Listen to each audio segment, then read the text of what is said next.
Ladies and gents, boys and girls, happy Tuesday, October the 5th, 2021. Hope you're all doing well. Chris Phillips here, the Daily Crow of the Spurs Up Show. Appreciate you all tuning in, guys, taking your questions, your comments, your calls. 843-790-3377. 843-790-3377. Yes, Mark Zuckerberg apparently has Facebook once again working. The Muschamp hackers have subsided, and we are rocking and rolling here on a Tuesday. I see Travi, Lindsey Hagler, Brennan M., Kevin, Sean O'Brien, Cody Gaskins, James Kendall, Chase Youngblood, Tanner Land, Noah Johns. The entire crew is here. What's going on, guys? Also, if you're in the Big Cock Club Discord, head over to the TDC Questions channel to be sure that your questions are answered. Again, that's the TDC Questions channel in the Big Cock Club Discord. Guys, a lot to get into. Also, we'll be tuning in to Shane Beamer's media availability at 1:15.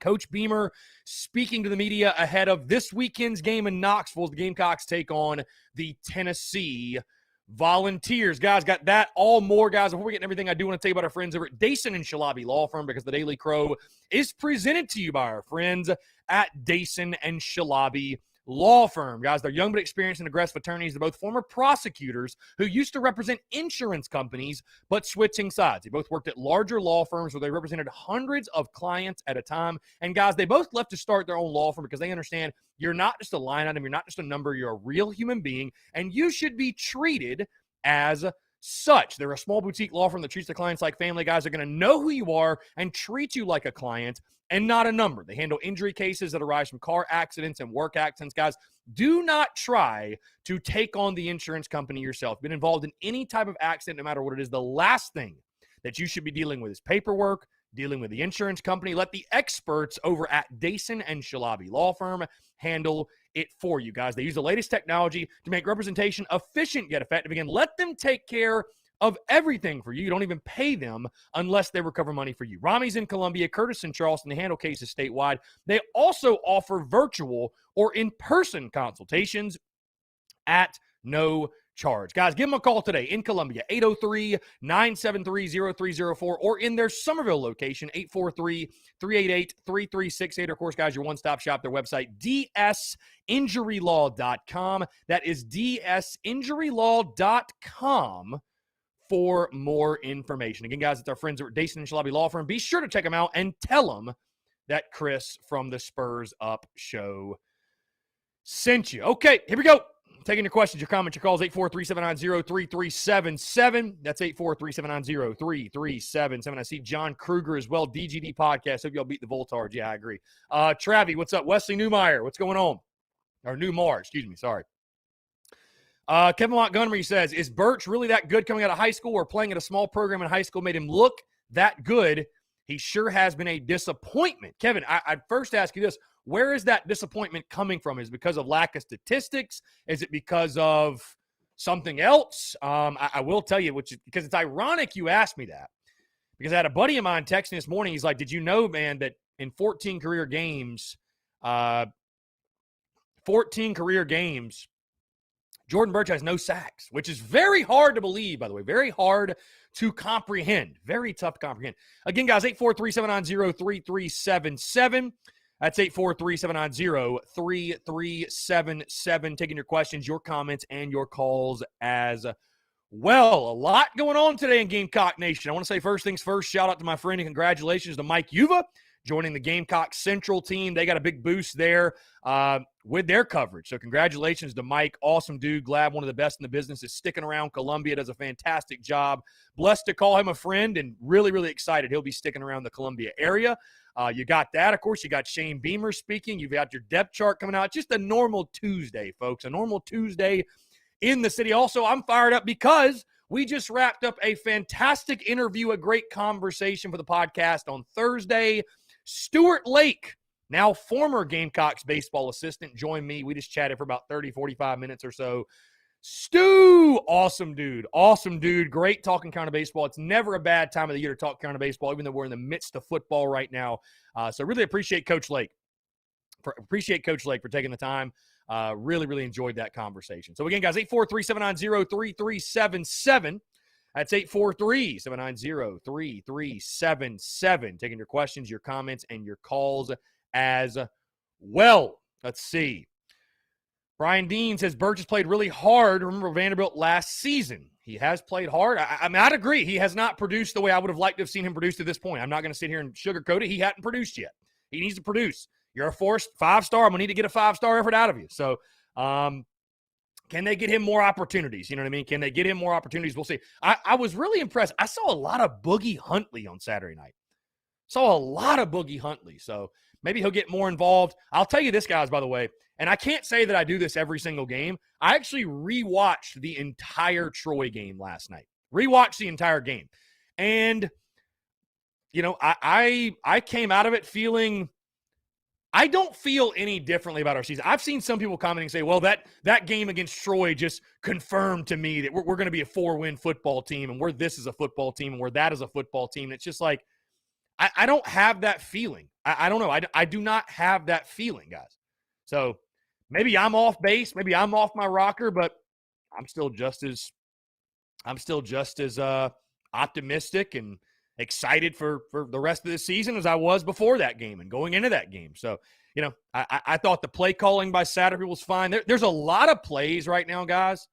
There are a lot of plays right now that are happening. Against no knock on anybody on our roster, but there's a lot of plays that I'm like, if you had an Ace Sanders, if you had a Bruce Ellington, if you had a big-time playmaker in that spot, that might be a 5 or 6 yard gain right now, but it might be a 50-yard gain if you had that big-time ball player. So, you know, again, running game's got to be better. We all know that.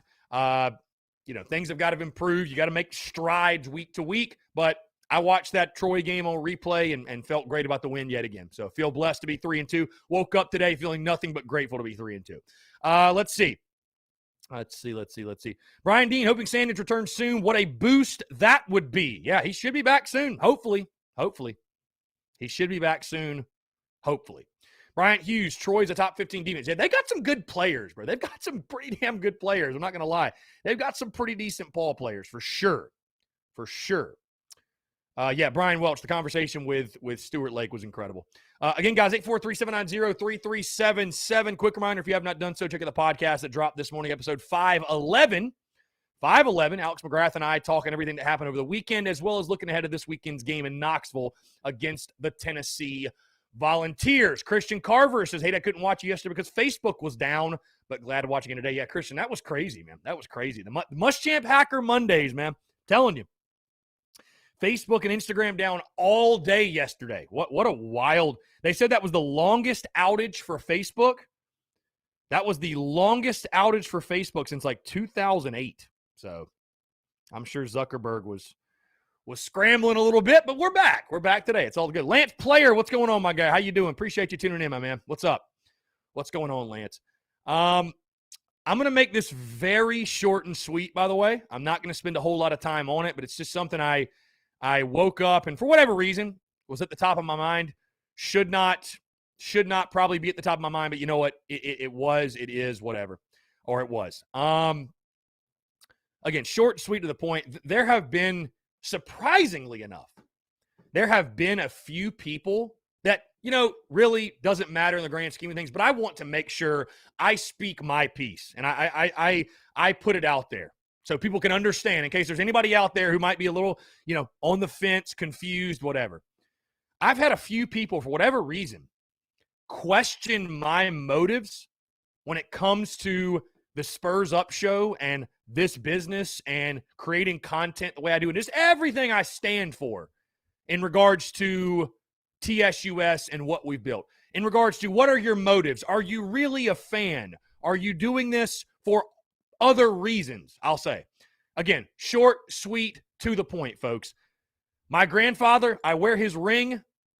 He's the reason I'm a Gamecock fan. I've been a Gamecock fan since I was about 12 years old. I live it. I breathe it. I bleed it. I die with it. I live and die with this team every single day. Every single day I go through it with each and every single one of you. And I can tell you this right now, guys. Maybe you haven't been following since January of 2017. Maybe you haven't. But the entire reason I started doing this thing was because I was like, you know what? I get to have an opinion on my favorite team. Stress on the word favorite team. The team I love. The team that I watch every single game, live and die with every single play. So I want to make it very clear. As things have evolved, yes, you have to take more of a business approach to some things. You just have to. You don't have a choice. You just have to, right? You just have to. But never mistake what my motives are. Never mistake it. I'm not a journalist from Ohio or a whatever from this state or that state. No, I'm from the state of South Carolina, born and raised, Gamecock through and through. That will always be my driving force and my driving motive in regards to creating content and doing what we do with TSUS. And my driving force and what we do with business will always be for the benefit of the consumer, the benefit of you all, the people that actually consume the content. So please don't ever get it twisted. I just want to put that out there in case you're wondering. I've had people say that I'm somehow, some way, there are some folks out there that think I have ulterior motives in regards to, the way that I talk about South Carolina football, the way that I talk about the Gamecocks. I don't always say we, our. It's just the way that I approach things, how I talk about an entity. I talk about the football team. I'm not the one throwing the pass. I'm not the one catching it. But I actually think I say we a lot in our content. But short, sweet, to the point. Again, none of you, I'm going off on a little bit of a rant, but I've just seen some things. I want to make sure people understand now. Because I don't know if we've gotten a little too comfortable. The end consumer's gotten a little too comfortable and not understanding who I am and what I represent and what I do. And again, that's why none of the social media banter BS bothers me, because I know myself and my own heart and my, everything I stand for. But I want to make sure everybody else understands that as well. I'm a Gamecock diehard through and through. I live and die. That's why I can be so honest with this team and about this team, about our team, about my team. Is that better? So don't get it twisted. Don't get it twisted. There are many other outlets out there that will give you a completely unbiased view on the Gamecocks. Guys, I'm biased. I'm a Gamecock fan. Granted, I'm able to take a lot of the fandom out of it, and see things black and white for what they are. I couldn't do what I do now if I could not do that. But don't ever get it twisted. We don't operate the way we do just for. There's a method to all the madness. I guarantee you that. So, again, short, sweet, to the point. Don't get it twisted where my loyalty lies.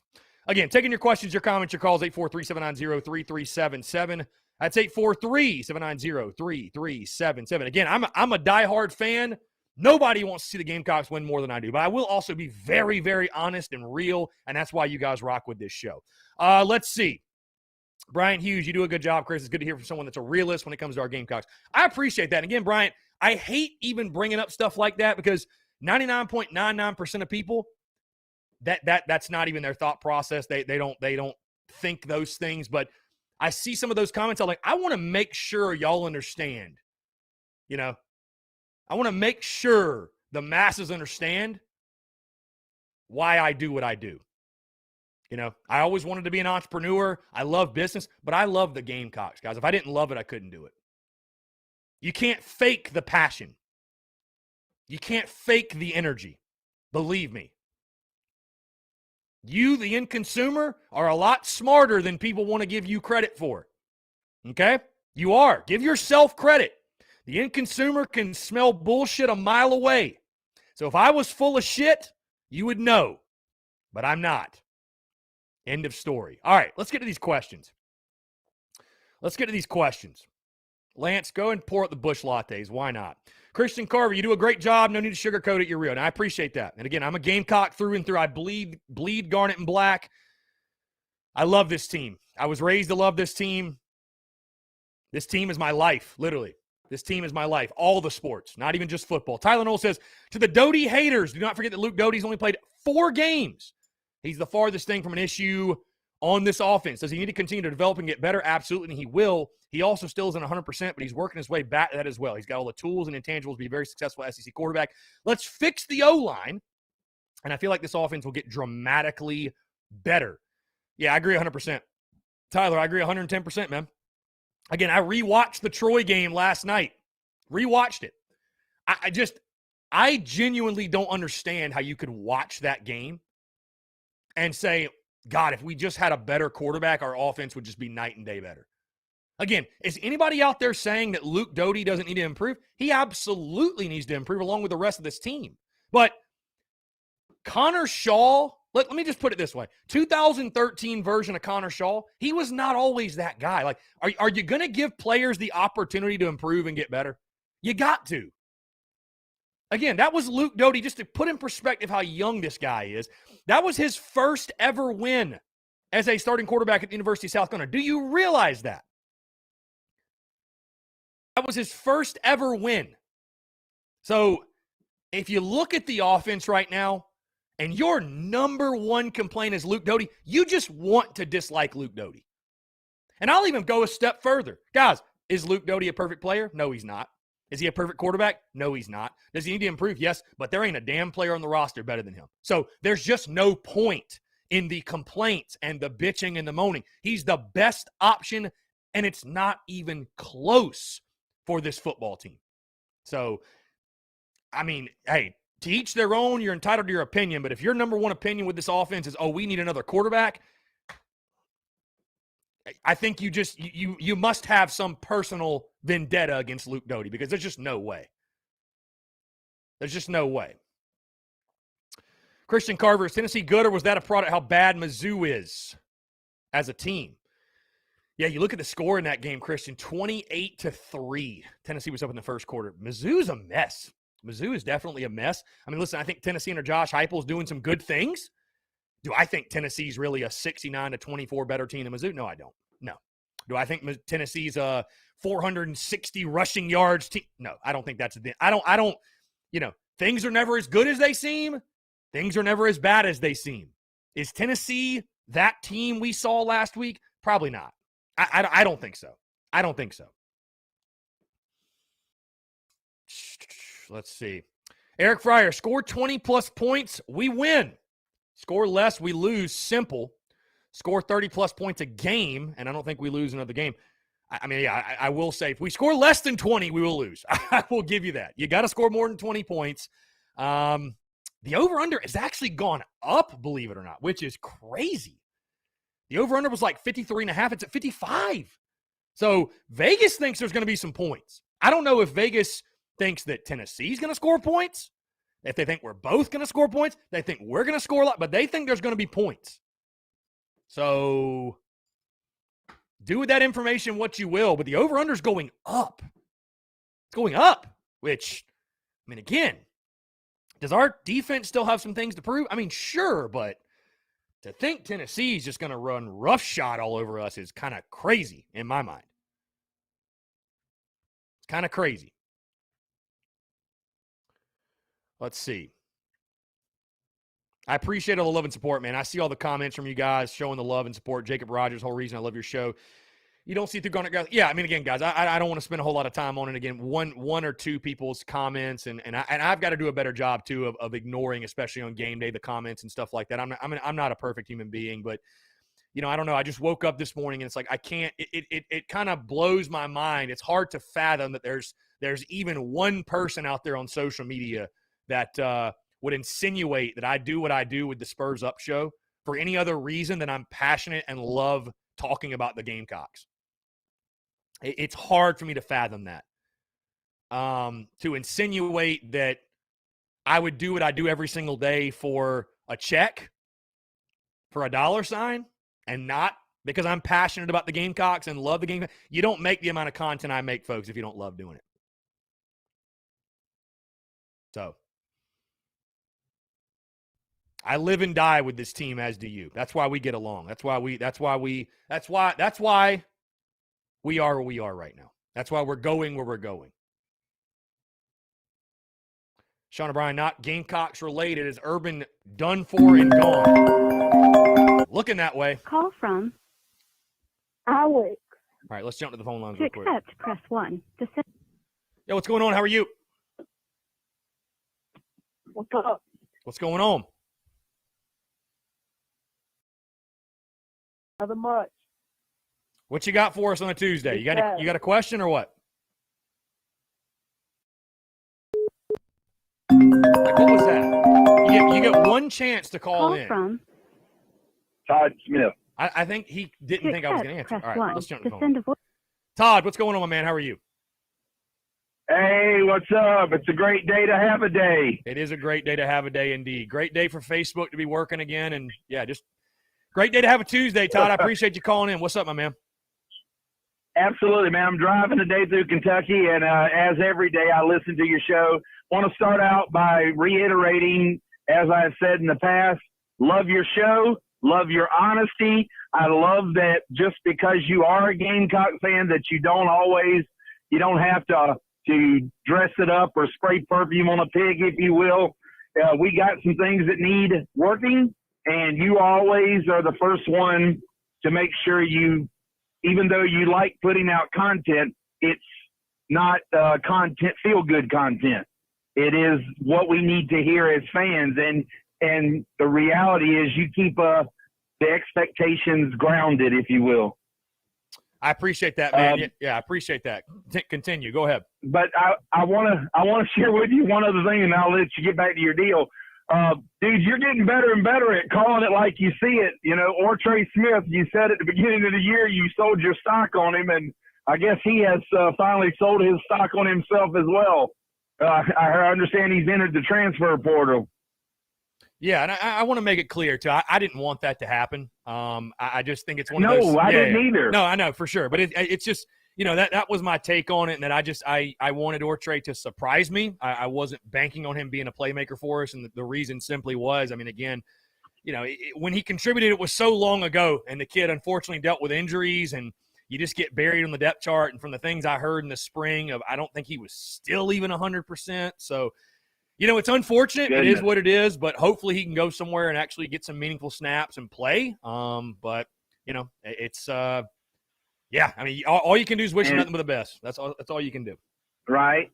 And then I surely hope another guy that we all love, to carry on Joyner, as much as we love him, he just cannot catch a damn ball. And E.J. Jenkins needs to be getting some more of those reps this weekend, because we need some sure-handed guys going forward if we plan on winning any SEC matchups, because we have to be on our A game, because our defense cannot continue to be the only thing that's thriving for our team.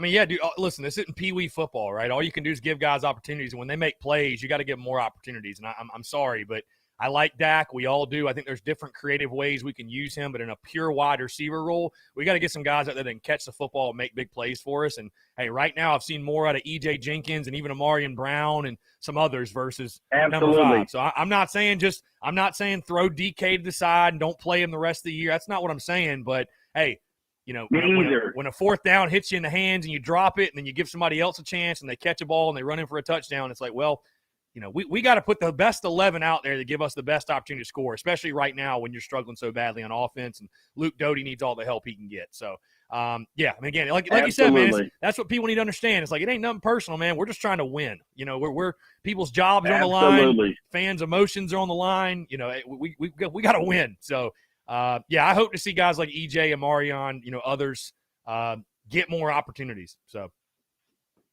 Absolutely. Well, man, again, thank you for what you do.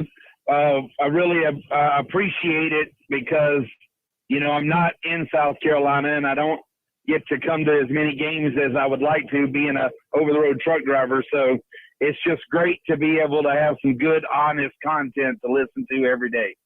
I appreciate that, Todd. Thank you so much. I always appreciate you tuning in when you call in as well, my friend. Stay safe out there, all right? All right. All right. Spurs up, brother. Spurs up. Take care, my man. Great stuff. 843-790-3377. That's 843-790-3377. Tim Rucker, appreciate you. Let's see. Daddy O, sure hope Van's 100% this week. We're going to need him. Yeah, I kind of hope so as well. I hope so as well, for sure. Roy Gwynn says, hey, Chris just got in. I want to say that thought our pass blocking on the offensive line made improvements. Baby steps next week. I agree. Colin Davis. All right, let's jump back to the phone lines. Skylan, what's up, my man? How are you?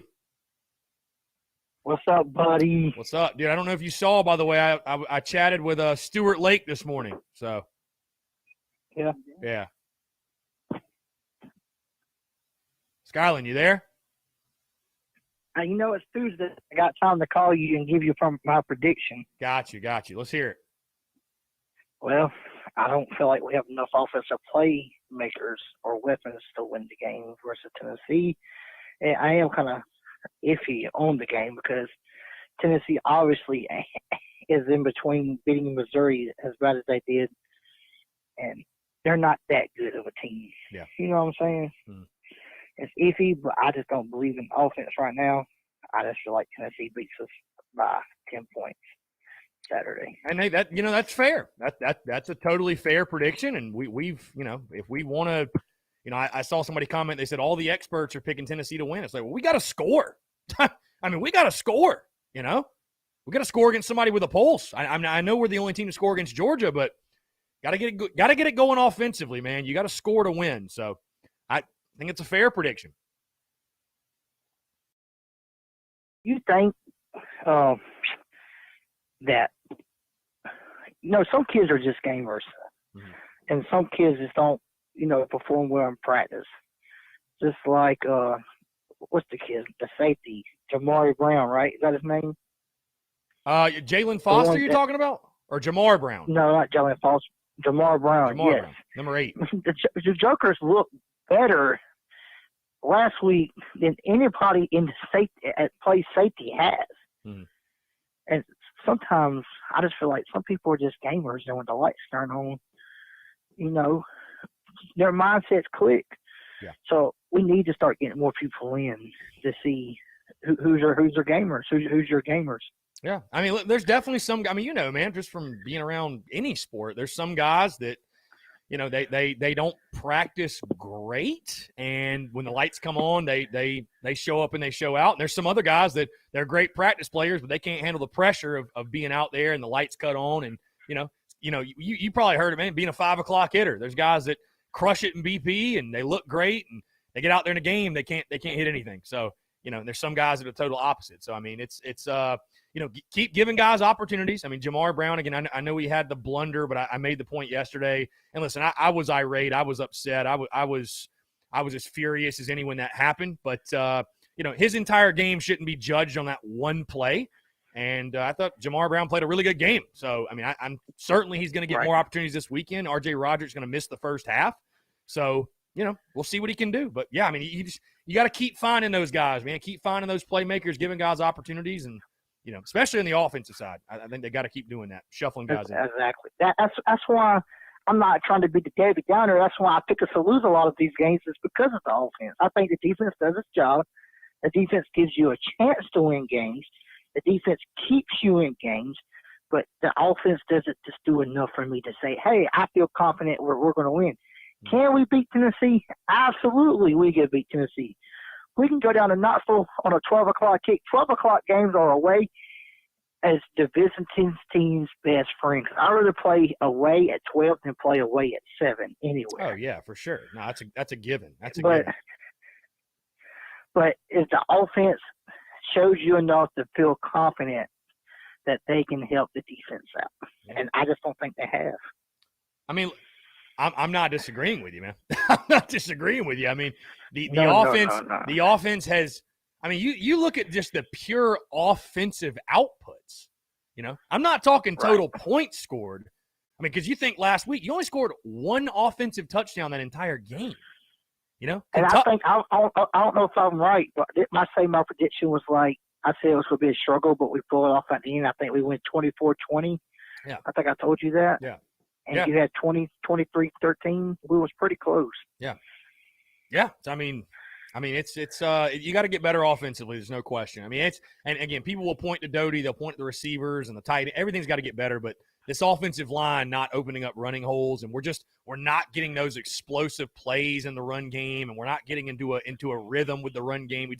I don't know. I don't know if there's still hope for the offensive line or if that's beyond repair, but if we continue to struggle running the football, we'll continue to struggle offensively. I fully believe that. I do have one question for you. I mean, we got 4 stars all over that offense. Right. Do you think that they was just good high school players and a below average college player? Because everybody we recruited was the best player on their high school team. Jalen Foster was the best player at Burns. Mm-hmm. Xavier Leggett was the best player at his high school. He played quarterback. I mean, if you was the best player on your team if you came to South Carolina. I mean, you can't miss out. You couldn't miss out on all 11 guys. Do you think it's just, they were stuck with Muschamp 3 or 4 years and they didn't get developed and they are who they are, or do you think they were just complete misses? Well, I mean, yeah, it's kind of too late to fix them. Well, I think development certainly is a huge issue, and it was an issue, and it's a lot of guys were hampered because of it.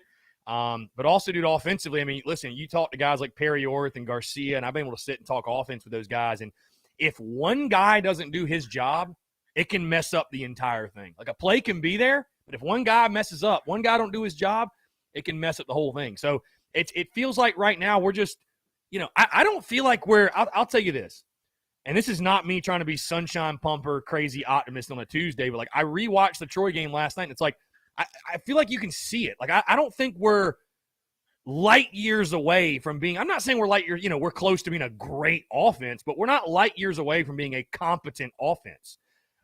There's just a couple things here and there, and, also we got to stop shooting ourselves in the foot. I mean, it's just – when you rewatch our games, man, it's just the amount of mistakes, self-inflicted mistakes, by the way, that we are making is – it's just astronomical. It's astronomical. So, right. Yeah, but I think a lot of those guys, I mean, weren't properly developed. I really feel for the offensive guys that had to play under a Will Muschamp team. But, weren't developed. And, hey, they're just – I mean, listen, this coaching staff's just trying to find some playmakers, man. I mean, like you said, yeah, of course all these guys are the best high school players at their high school, whatever. Everybody in the SEC is, you know what I mean? So, but then you get to this level and it's big boy football. Everybody was good in high school. It doesn't even really matter anymore. So – exactly.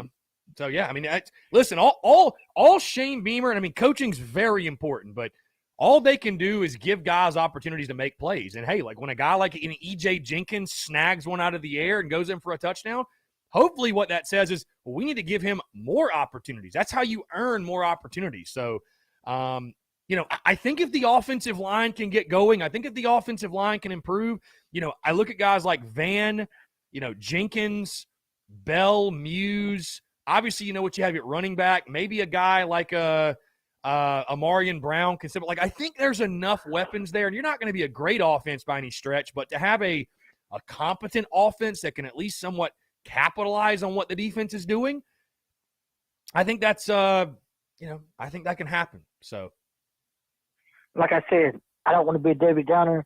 I don't know much about Tennessee. They're just not that good like they showed versus Missouri, because Missouri is just bad. Yeah. But they're not as good or they're not as bad as they've shown versus previous games, and they're somewhere in the middle. And I don't know if we can beat them or we can't beat them, but I just have to go off of what I know, and I just know that our offense ain't good enough to prove to me that we can beat anybody right now. So I'm just going to go roll with Tennessee, beat South Carolina, and South Carolina can go beat Tennessee. Absolutely. Yeah. I mean, dude, again, it's like I said earlier in the season, man, is you got to make predictions off of known commodities, not hope. I get it. I totally get it. I don't know nothing about Tennessee. They're not as good as they've shown, and they're not as bad as they've shown. Right. So I know our offense is what it is. I'll tell you this: it's a huge game for a pair of first-year head coaches. That's for sure. It's a huge game. And it would be nice to win it. It would be nice to win it. You lost the Kentucky game. Let's go beat Tennessee. We're going to beat Vanderbilt. I just feel like that Vanderbilt. I'm going to call next week and tell you we're going to beat Vanderbilt. I'll tell you we're going to beat Vanderbilt right now. How about that? Yes. So if you can go 5-2 and be 5-2, I don't know who you're going to. I haven't looked that far, and I should know. And I probably do know. But if you're 5-2, you only got to win one more game. Yeah. No, yeah, you start 5-2, man. Again, that's a dream start for Shane Beamer in his first season. That's a dream start. So, and Auburn is very winnable. Florida, I don't know if you want to call that their bad game versus Kentucky or not. I'll put it to you this way: 5-7 to me right now, because I've seen some people saying, "Well, we're a 4-win team."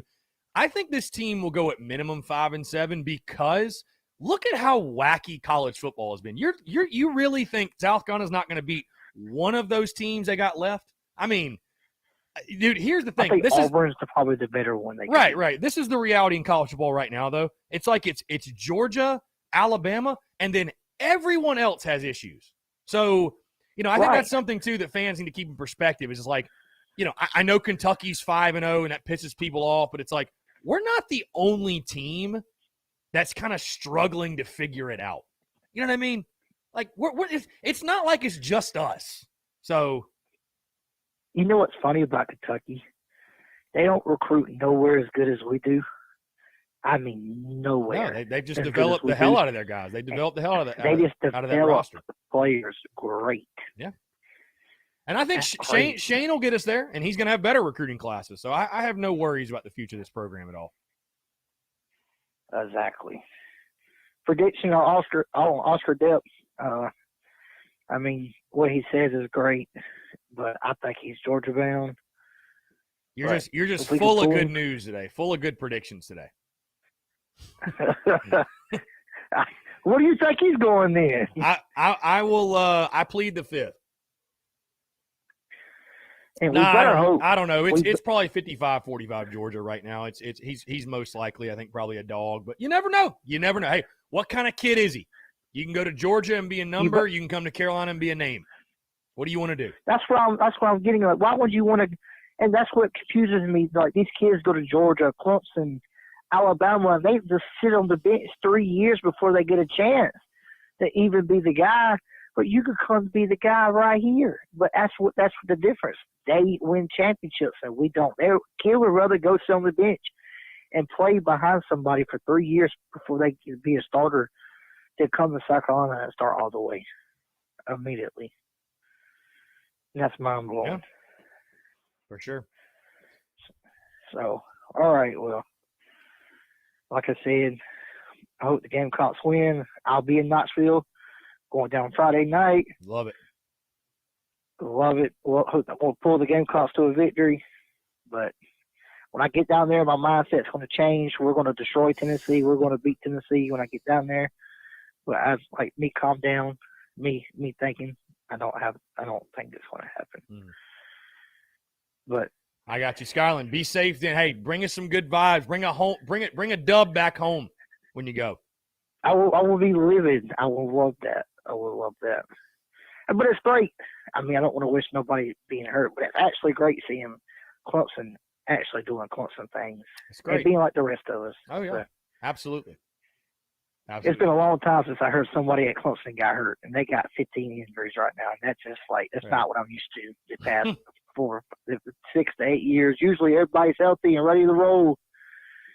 But welcome back to Earth, Clemson. Love to see it. Skyland, I appreciate you, my man. We'll talk soon. Later. Great stuff. Later. 843-790-3377. That's 843-790-3377. Jumping over to the TDC Questions channel, Keith says, I see some experts saying we're going to lose by 2 scores this week. I think the score predictions are going to be sort of all over the place. I think they're going to be sort of all over the place, if you will. So, let's see. Looks like Jamari Lyons going to be picking between South Carolina and Florida tomorrow at 6 p.m. Eastern. 6 p.m. Eastern. Jamari Lyons. Defensive lineman, I believe. Yeah.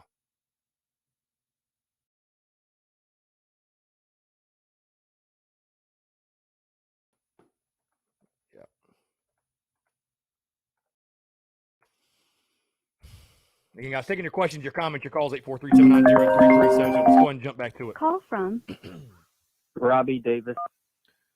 Robbie, what's up, man? How are you? I'm doing great, man. I'm not completely sold on Tennessee after this past week because Missouri is not doing well at all. Either one of two things are happening. I see it this way. One of two things happened in that Tennessee-Missouri game, okay? Either Missouri really sucks or Tennessee just got lucky. Okay, I'm just being honest. Yeah. Hey, sometimes okay. it's just your day. Sometimes it's not your day. So that could have happened as well. Exactly. And I think if one thing that we did against Troy, and like I said, I know it was against Troy, but one thing that we did against Troy that we did not do last week against Kentucky is we capitalized off the turnovers. Yeah, I mean, a little bit here and there. We need to capitalize a lot more, though. We need to take advantage a lot more. I feel like if we'd have capitalized off of at least three of the four turnovers against Kentucky, we'd have beat Kentucky by 21. Yeah, I mean, dude, yeah, no, absolutely. I mean, listen, that's what the games come down to, man. There's normally 5 or 6 moments in a game that really determine the entire game, and yeah, a lot of them revolve around, hey, you block a punt, you get a pick, you recover a fumble, you're on the plus side of the field. Can you get a touchdown, make a big play? I love Parker White. I don't want to see him kicking field goals anymore, though. Steve Spurrier said field goals lose you games. I mean, you got to score touchdowns. You got to get in the end zone. So, got to be better in the red zone. Got to be better. I think you got to be a lot better capitalizing. You have to be. You have to be. And part of me just, like I said, I'm like, I just want us to win. You know, like I said the other day, I was like, I just want us to win. I don't care how it happens. I just want us to win. Yeah. And I like you said earlier this year, some fans got spoiled with Spurrier. You know? Yeah, I will never blame fans for wanting to win, but it's also very smart and beneficial, I think, for your own probably personal health to just keep perspective. Yeah, it's year one of a new head coach, but yeah. Right. Do I want us to win every game? Yeah. With the conference that we play in, that's basically impossible, unless of course you're Alabama, because they freaking got guys coming out of like the woodwork and are becoming stars. But people don't understand how tough our schedule is every year. Yeah, I agree. Because we play Florida every couple of years. We play Alabama, and we've never beaten A&M. I want to see us at least beat A&M once. Just once, just to get the momentum switched a little bit. Mm-hmm. Yeah. Because I'll never forget that first game against A&M, and they flat out it was bad. Wrecked us. I was like, this is not good. Mm-hmm. And I still stand by my quote yesterday that I think that the offensive line coach needs to start from scratch. Like I said yesterday, because we need to find some guys, especially with the next 6 games coming up, that are willing to do what's best for the team. And I think right now we need to shake up the offensive line a little bit. Mm-hmm. The definition of insanity is doing the same thing over and over again and expecting a different result. So I wouldn't be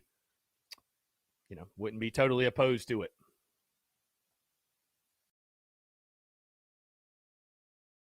So it's really frustrating to see an offensive line that went from paving the way for a 1,000-yard rusher to playing like they are right now. Mm-hmm. It doesn't make sense. They're going backwards. They're not going forward. They got worse. Yep, it's all got to get better top to bottom, man. Execution, play calling, scheme, All of it. It falls on everybody. I'm not even just going to put it all on the guys up front. I mean, they've got to be better, but everybody has to be better. And there was, and same with the running back. There was passes that the running back dropped that I honestly could have catched, and I can't catch for jack. Okay. And there was passes that they dropped that I feel like I could have caught myself. Mm-hmm. Even though I can't really catch a football for jack squat in the world, okay? I looked at my dad and I was like, I could catch that pass. I could probably catch that pass if I focus enough. But, you know, and we got to stop shooting ourselves in the foot. I think if we'd have just stopped getting penalties called on us in the Troy game, we probably would have beaten them by 30. We've got to stop shooting ourselves in the foot. It's ridiculous that we are getting this many penalties called on us, and we're not even halfway through the season quite yet. Yeah, you got to correct it. I mean, South Carolina, there aren't many college football teams, if probably any, that are good enough to be penalized as much as South Carolina's been this season and be very successful. And but certainly not South Carolina. You're not good enough to overcome 10 penalties for 93 yards, and they're coming at the worst times. They're momentum-shifting type penalties. They're self-inflicted wounds, right. and it just simply can't happen. Robbie, I appreciate the call. We're going to take the thoughts off here and probably hit a break here in just a second, but I appreciate you calling in, my friend. All right, man. You have a good one. Yeah, you too. No, he's right. He's right. You know, again, rewatching the game last night, there's just so many boneheaded plays, boneheaded mistakes where – you know, I've talked a lot about this roster this year and the improvements that need to be made. But, you know, there are mental mistakes and there are physical mistakes, right? A physical mistake being, you know, even like, well, I won't even say dropping a pass, but, you know, trying to make a play, a diving catch, and you can't do it, or you know, just overthrowing a guy, whatever. You know what I mean? There are physical mistakes, but mental mistakes, like hitting a guy late, launching yourself into his head and getting a targeting, tossing the ball before you get in the end zone. Again, I'm not trying to beat a dead horse and harp on the guys, but those have to be corrected. They have to be. And they're mental mistakes. They're correctable things. So that's the positive. That's the positive way to look at it. Is like, these are all very correctable. They're self-inflicted wounds. But they just can't keep happening. Those are things not very good football teams do on a consistent basis. And right now, like I said, guys, with the mistakes we've made, the self-inflicted mistakes, we're fortunate to be 3-2. We're fortunate. And Travis Ford preaches on coaching. Listen, Shane Beamer's the head football coach. He takes responsibility for everything that happens. But do you think they're coaching them to make those dumb mistakes? I can guarantee you they're not. I can assure you they're not. So, I mean, all you can do is continue to harp on it and tell a kid not to do it. I don't know what else they can do. Unless you just want to start suspending guys for making a mistake and sitting guys on the bench. I mean, that's I don't really know what else. I mean, I don't know what amount of running you're going to run that out of somebody. I don't know.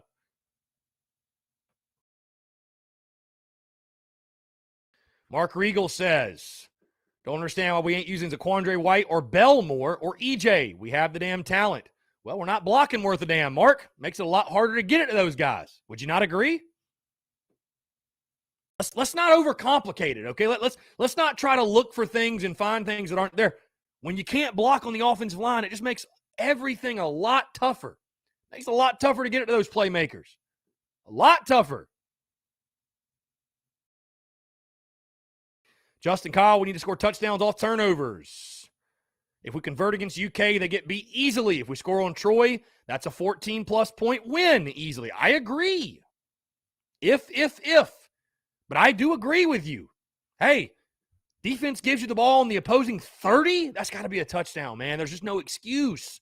You can't go 3 and out and kick a field goal. There's no excuse for that. You got to convert when you get those chances. You have to.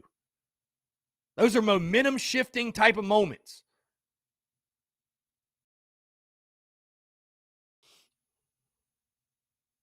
Brett Godbold says, I went to the game Saturday and we looked terrible offensively. After 5 games, the offense is not fixable. Plus, we're ranked 112th in penalties. That's coaching. We win 4 to 5 games, and Tennessee will win by 2 touchdowns. So, Rhett, there's no solution in your mind. No solution. Okay?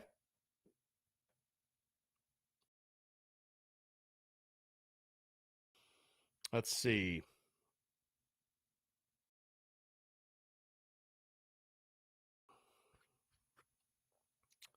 Jay Rowland says a lot of guys are Muschamp guys, kind of expected. Again, do I want to continue to beat a dead horse? Not particularly, but yeah, if we're going to be honest, the culture change going on, folks. It's not some overnight easy thing, honestly. So players make plays, coaches lose them. That's it. All right, let's jump to phones. Call from Tommy. Tommy, what's up, man? How are you? I'm good, Chris. How you doing? I'm doing well. Appreciate you asking. What's going on? Hey, first of all, thank you for what you do every day. I appreciate you giving us our fix. And I just want to make a few observations. First time I ever called in, I always post my stuff, but I want to make a few observations. I was at the game Saturday myself, and two things. One is the first offensive drive we had the ball was some of the best play calling I've seen us make all year. I think we drove the ball, 70, 75 yards and ended up kicking a field goal. And there was a lot of positives there. I got excited about it because the play calling looked different. It just looked totally different. And then we just kind of lulled back for a while. It seemed like for the next few quarters. And then I made the same observation in the fourth quarter when we needed to finish the game.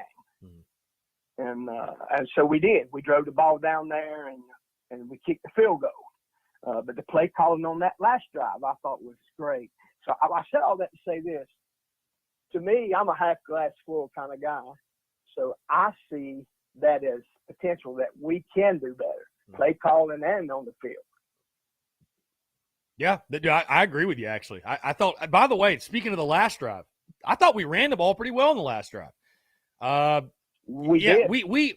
We had rewatching the game. We had some good drives. It's some of those drives we're just running into, we're stalling out for whatever reason. But hey, like for example, I thought we threw it pretty well on Saturday. I think we ought to throw it more, to be perfectly honest with you, especially if the run game can't get going. So that was my next observation. My next observation is that's the first time we've seen that since Doty's been quarterbacking. Hmm. I mean, really, that's the first time we've seen that success and him throwing the ball that much. And to me, being, like I said, I'm a half glass full kind of guy. To me, that shows we got a lot of potential to get better in that area and be more consistent. And so that's what I hope to see. And I feel like there's just still a ton of potential. We've never went through a season together. These players and coaches have never went through a season together. So that's why I keep saying patience. Yeah. People just got to have patience. Yeah. No, I agree. I mean, again, dude, it's year one, and I think a lot of the things you're seeing thus far this season are very year one type of things. Where I just again, I don't know if you just thought it was going to be smooth sailing the whole time, and that there wasn't going to be some bumps in the road. I don't know what. I think you set some pretty unfair expectations for what year one was going to entail. So, we'll see what they can do this weekend, and you got to make adjustments and you got to improve week to week. We all know that. I mean, we get that, but there certainly are signs of promise that that this team can still get to 6 wins. I'll put it that way.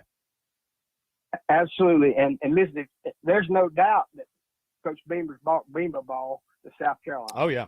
Yeah. No, Beamer's made it, where I'm actually like giddy and anxious to watch special teams every week. So, I mean, here's the thing too to keep in mind, man, is, we're having all these conversations and people are complaining and in the comments and going crazy. And it's like, we're not the only, I say a lot, we're an imperfect football team. We're not the only ones. Look at the teams we play on the rest of our schedule. So to think it's outlandish that South Carolina could get to 6 wins or everybody's so woe is me. I mean, listen, did you think you were coming into year one winning a national championship or an SEC championship? I mean, college football right now, again, is Georgia, Alabama, and then it's just everybody else. I mean, So, you know, I Well, think it's okay. here's We're gonna be the all right. other side. Here's the other side too for the fans. You know, the last 2 or 3 years, it's been tough. Mhm. That's a good word, tough. Yeah. And so we're trying to climb out of that mindset. And, you know, it's hard to do when you see a lot of the same things you've seen for the last 2 or 3 years. So, you know, in defense of the fans, I see that part of it too. Mhm. But still, you know, you're talking about everything's new. Yeah. You know, everything's new. And with new brings new hope. So that's what fans got to have, new hope. Yeah, I know. I agree, But man. I appreciate your show, appreciate what you do, and just keep doing it. Tommy, I appreciate you, my man. Thank you so much for calling in. Yes, sir. Thanks, man. Take care. 843-790-337. So, guys, we're going to take a quick break. Obviously, we got Shane Beamer coming up at 1:15. So we're going to take one quick break today. Be back in 5 minutes on the other side, taking your questions, your comments, your calls. And then again, 1:15, Shane Beamer will take the podium, speak to the media ahead of this weekend's game as the Gamecocks, a pivotal matchup at Rocky Top, or Cocky Top, as I better like to call it, taking on the Tennessee Volunteers. Your questions, comments, calls, all that and more on the other side, folks. You're tuned in to the Daily Croak.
All right, what's up, guys? We're back taking your questions, your comments, and your calls as well. 843-790-3377.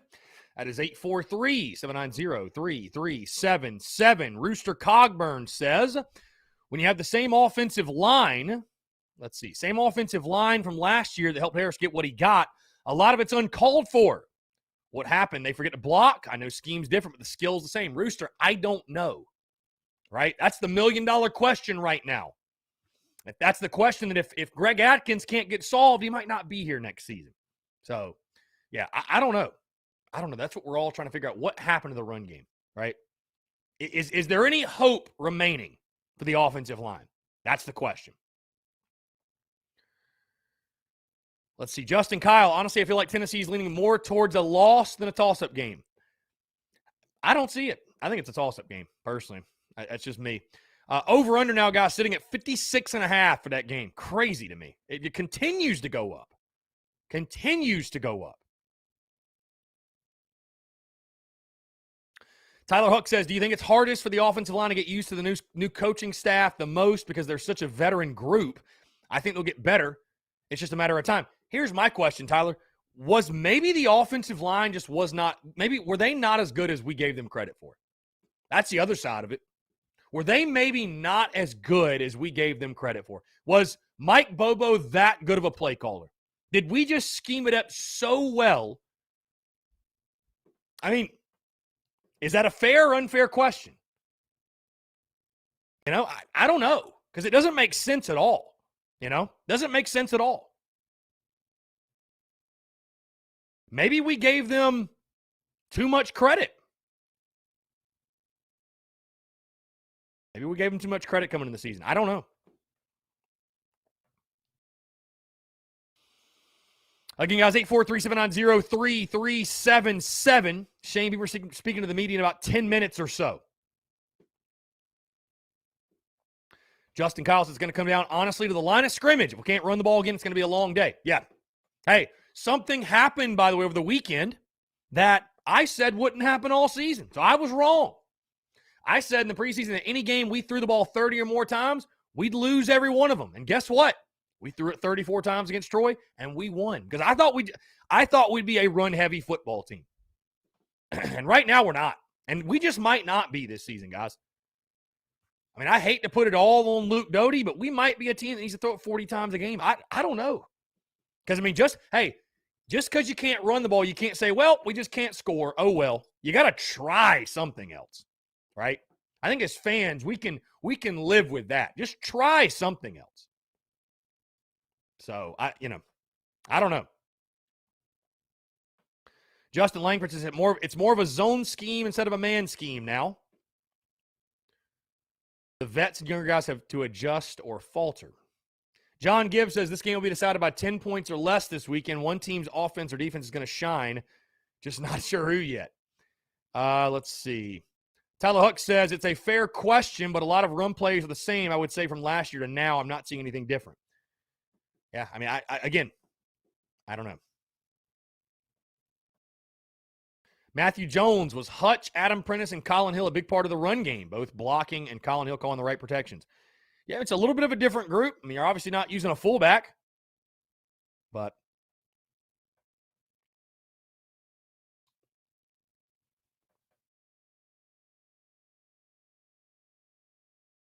so, I mean, listen, you got to do what you got to do to move the football. If you can't run it, like I said last week, fail fast. Hey, if you got to abandon the run, you got to abandon the run. So,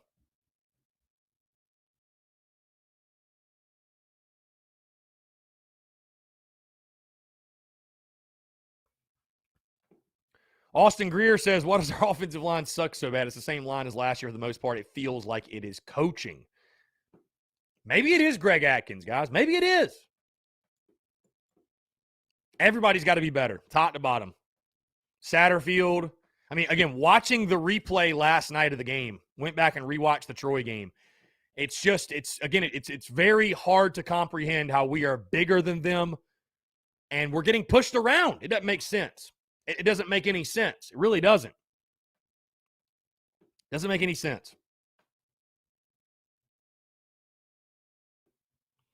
So, I don't understand why you can't run the football, guys. Trust me, I don't get it.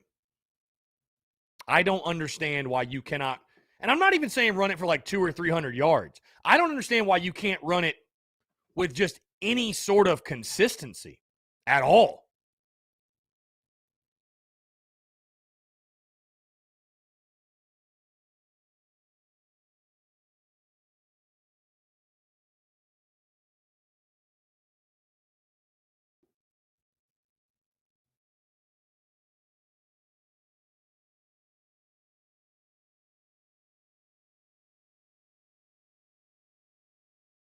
Again, guys, 843-790-3377. That's 843-790-3377. Taking your questions, your comments, your calls as well. Let's see. Travie, it's just hard for me to understand. This is our guys from last year. We all of a sudden just forgot how to block. Maybe they weren't that good last year. I don't know. Trust me, I'm trying to find solutions, same as you. Sven Webster, did we not recruit Skinner or just didn't make his top 5? We didn't make his top 5. So we didn't make Jaleel Skinner's top 5. Which is not surprising. We came in so late with a new coaching staff. Brian Welch, they just said Limbo drew up that punt block basically in the dirt at halftime, and it worked. Yeah, you love to see what we're doing on special teams. It's incredible. It's incredible. So, Daddy O's, our 2 big backs are obviously not 100%. Our only success is to the outside. I'll tell you this. You got to get the ball in Juju McDowell's hands more. I like Kevin Harris. Don't get me wrong. You know, what he did last year speaks for itself, but you got to get the ball in Juju's hands. He's explosive. He can make plays for you. In my opinion, he needs to touch it more. So, Tyler Hucks, love your show. By the way, I listen to every episode every day on Spotify as soon as it releases. Tyler, thank you. He says, at least we can say I think we're improving and adapting. We threw the ball a lot more to the tight ends. Yeah, got to keep using them. Absolutely. Absolutely got to keep using them. I won't understand if Juju McDowell does not touch the football more. So, Twan loves kicks. Do you think Marshawn will transfer? Why would he? Is he not getting opportunities to play? I mean, it's he who's not capitalizing. So what good would it do? Travis says, one of those unsolved mysteries that'll linger all year. Where's the O-line? Yeah, great question. Alex McGrath and I talked about it on the podcast today. Do you think there's hope for the offensive line? Is there hope for the offensive line? Yay or nay?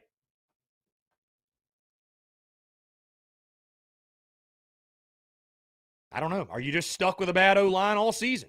You might be.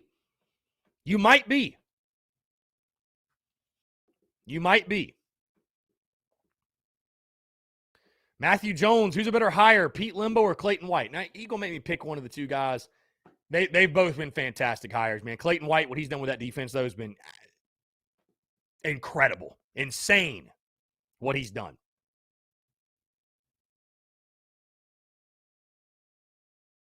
Travis Ford says perhaps he could transfer somewhere that gives him a chance to succeed. Travis, if he wants to pack his bags and go, then let him. Let him. I'm not going to beg him to stay. All we got is all we need. If Marshawn Lloyd wanted to transfer, he would have left after Will Muschamp was fired. Or if he wanted to not go to South Carolina. But I look at a guy like Marshawn Lloyd overcoming his injury. I don't think he's a guy that shies away from adversity or overcoming obstacles. Travis, believe it or not, and everybody else in here, not everybody, when they run into adversity, wants to pick up their ball and go home and take an easier route. Some people want to say, to hell with it, and push through and persevere. So we'll see what kind of kid he is. But, they want to transfer, so be it. That's what I love when people ask about, well, what about the transfer? What if this person transfers? Then if they do, they do. Cool. You think the coaching staff's not giving Marshawn Lloyd opportunities to play and make plays? I mean, I like Marshawn a lot. I think he's got a very bright future ahead of him at South Carolina, but, he's got to go make plays himself. Bottom line. So, hey, if he wanted to bail, he could have bailed. I don't think he'll do that. I don't think he'll bail. I think Marshawn Lloyd likes being a Gamecock, wants to be a Gamecock. I think he'll stay here. Adam Berger says, thoughts on the Ortre Smith transfer? Not surprised. Not surprised. I mean, a guy that his career obviously just speaks for itself with the injuries and the ups and downs and everything he's dealt with. Hated to see his career in the way it did, but again, these guys, they go to school to play college football. So when you're not playing and you can go somewhere else and do so, it's a no-brainer. You know what I mean? It's a no-brainer.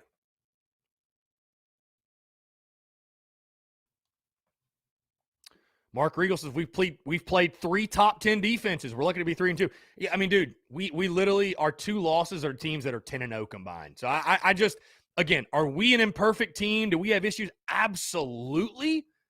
But it's also like, guys, we're 3-2 and we're supposed to be 3-2. We're not supposed to be 4-1. God forbid 5-0. We're not, you know what I mean? Like, we are right where we're supposed to be. We're not 1-4 right now. We're not 1-4. So it's not like we lost to 2 scrub teams. We've lost to 2 undefeateds, and one of them's Georgia. So, I mean, a little bit of perspective go a long way. That's all I'm saying. Brian Jordan made it out to any baseball scrimmages? If so, any thoughts? It's really early, but yeah, some of our new guys look really, really good. I like Braswell a lot at shortstop. The new kid, Brant Belk from Mizzou, I like him a lot. I think he's definitely going to play a lot. A lot of our top guys aren't playing, especially the pitchers. Will Sanders, Julian Bosnick aren't even pitching. Braylon Wimmer hit an absolute mammo the last time I was out there. Josiah Seitler swinging it well from what I've seen. But again, it's fall. But, I think we're going to have a good club this year. So I'm already ready for first pitch. Trust me. Already ready for first pitch. Again, I don't think we're even – somebody said we're playing it safe with Marshawn. I don't think we're playing it safe. We just can't run the ball. There hasn't been a single back that's ran it well because we can't block. Kevin Harris, one of the reasons he ran it so well last year was, God, those holes, you could have drove a Mack truck through them. And I will say this too, by the way, guys, defense across college football is a lot better this year. I don't know if you guys have noticed that. Defense is a lot better this year. A lot better. So, got to make the adjustment. Got to make the adjustment. Bottom line, got to make the adjustment. Have to make the adjustment.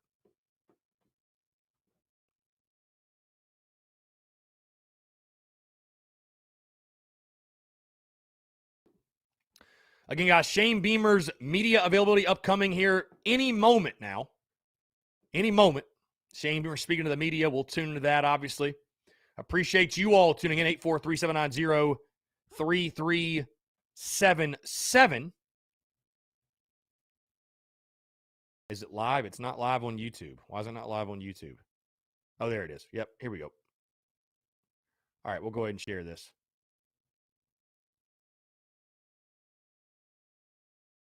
Hold on. Like I mentioned, Sunday night we had 6 different possessions where at some point on Saturday against Troy, we had a 1st and 10 on the 48 or 45-yard line going in, from the 40-something yard line to the 30. We had some of the 20s. We had one on the 5. 6 different possessions, 1st and 10 on plus territory, and we got 9 points out of it. So we've certainly got to be better at finishing drives. We did some better things offensively, and certainly got to make great improvement this week as well. But had a lot of different opportunities to win that game and put it away, and kept letting Troy hang around, which credit them for that. But really proud of the way our guys finished the game and continue to find ways to win when it's not always pretty. Winning is hard, and certainly we are proud of the way we finished the game on Saturday. Offense, defense, special teams, like I talked about. Field goal at the end of the game to ice it or make it a 2-score game. Defense, getting a stop at the end and turnover to give us the ball, and then the offense driving 6 or 7 minutes or driving the ball down the field, taking 6 or 7 minutes off the clock to kick a field goal.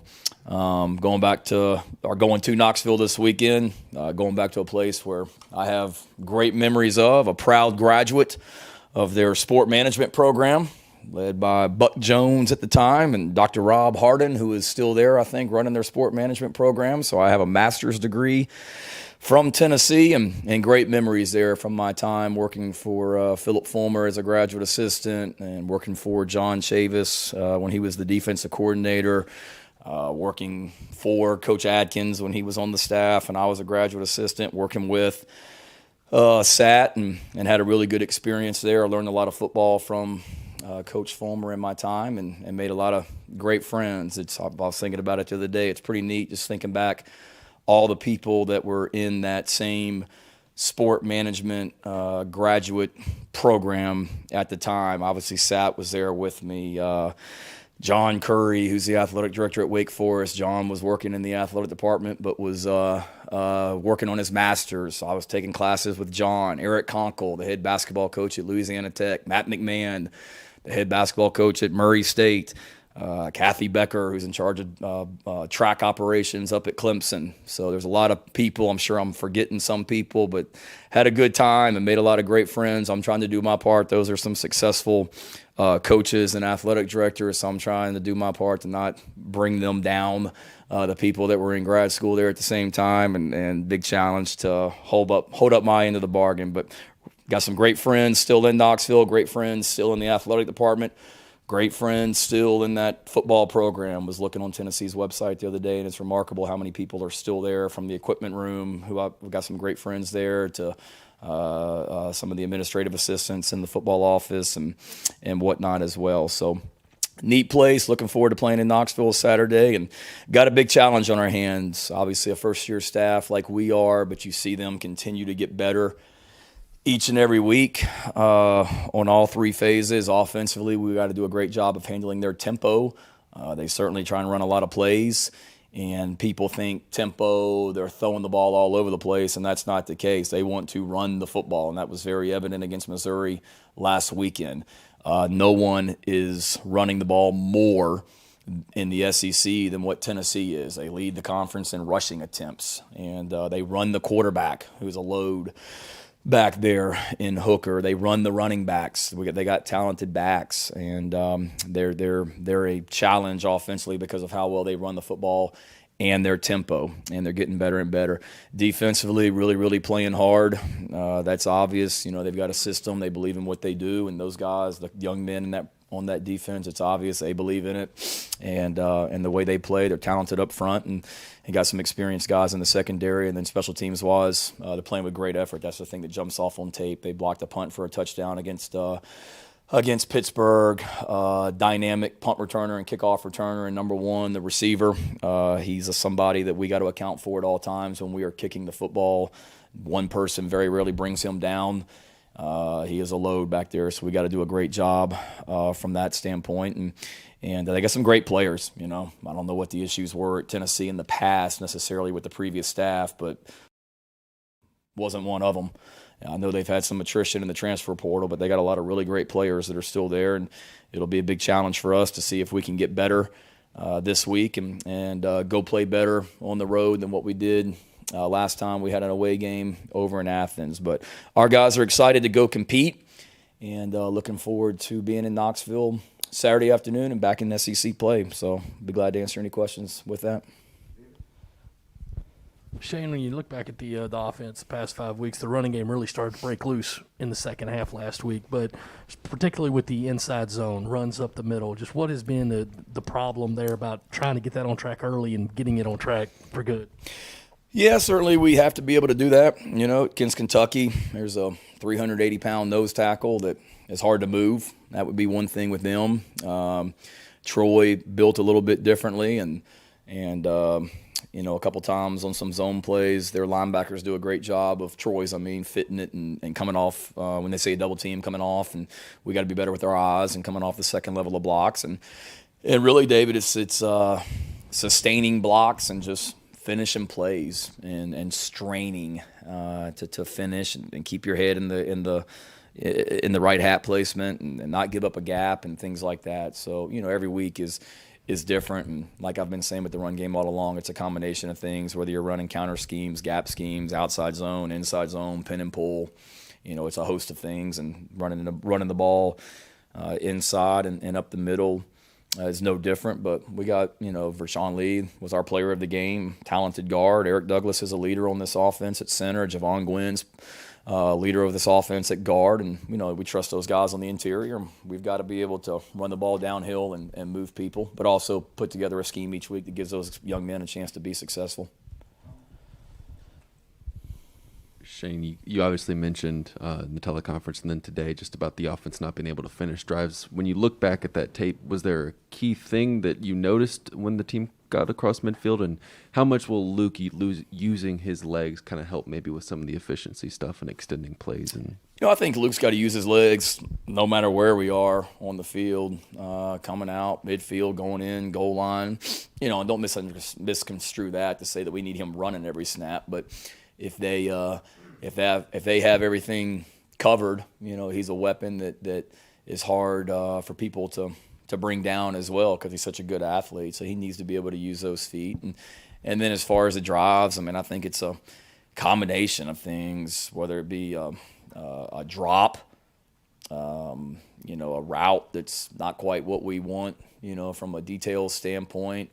One of the drives, it was a false start and then a holding penalty, I think, back-to-back, that took us out. A combination of things. I don't think there's any one thing that you pin it on, and give Troy some credit, for that as well. And don't get me wrong, we've got I'm not complaining about being able to kick in field goals down there, because I think we're like third or fourth in the SEC in red zone offense, because we're at least getting points, knock on wood, when we're down there.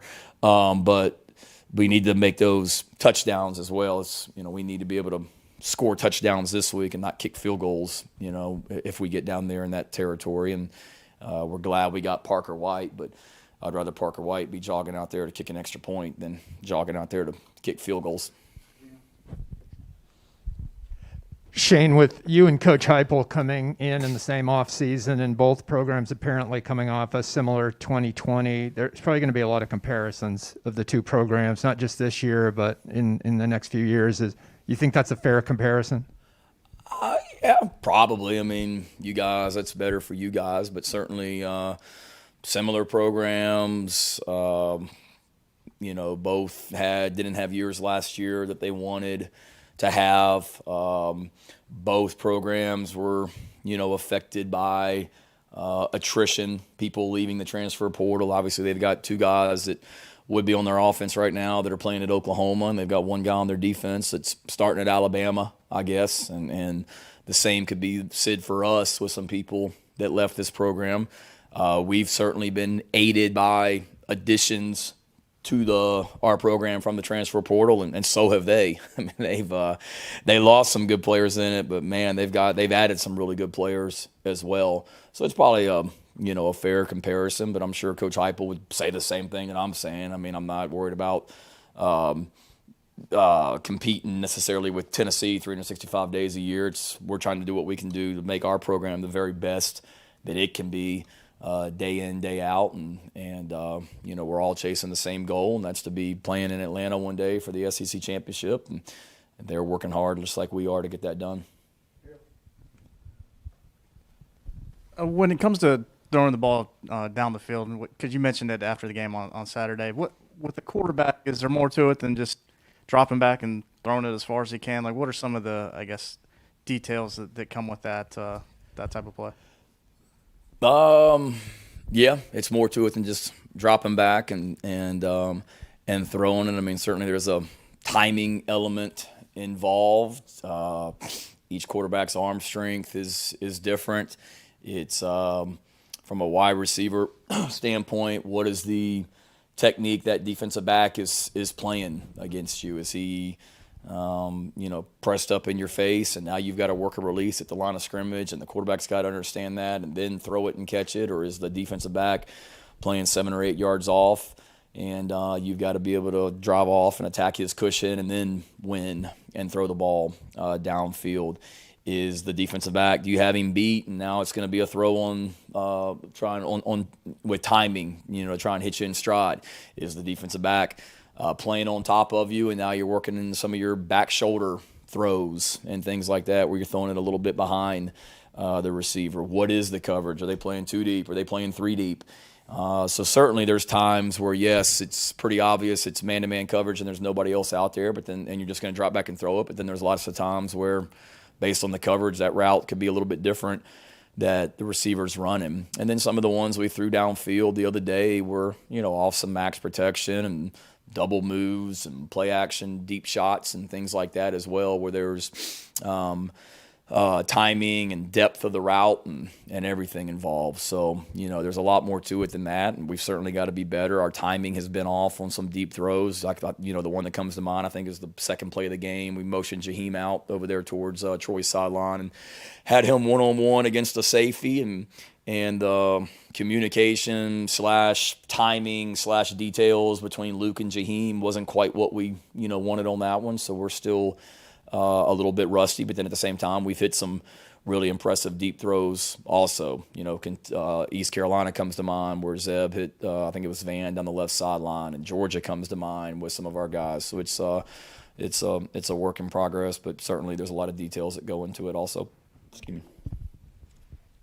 Shane, I don't want to make any assumptions, but with Luke going down and trying to be able to continue to get that confidence back now in his foot after having maybe 2 or 3 starts now, or police played in 2 or 3 games, how different did the offense, in terms of what Marcus wanted to be able to do from an offensive standpoint, look those first couple of weeks in comparison to how you guys originally set up the offense going into training camp? And are we getting close to maybe seeing some of those wrinkles again?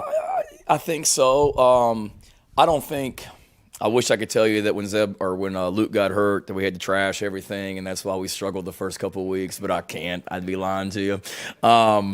It looked what we're doing was, or what we did with Zeb is really what we would be doing with Luke anyway. Certainly Luke is a little bit more of a weapon with his feet than Zeb and Jason and some of those guys are. Not to mean that they can't run, because they certainly can. I think anything, Mike, it's just the timing of everybody being out there. And we've had the continuity on the left side of the offensive line.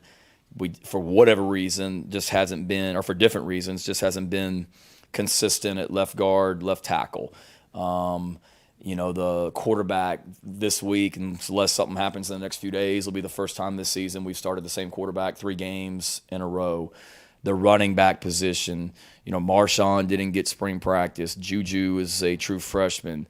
Kevin was didn't get preseason camp because of his injury, and then was out with an illness for about a week and a half, leading up to the first game. So the first time Kevin really practiced was the East Carolina week. So, and I'm not making excuses. It's just the continuity and being sharp and efficient and executing just hasn't been all 11, including the coaches, what we want it to be. And I think we're still kind of figuring out,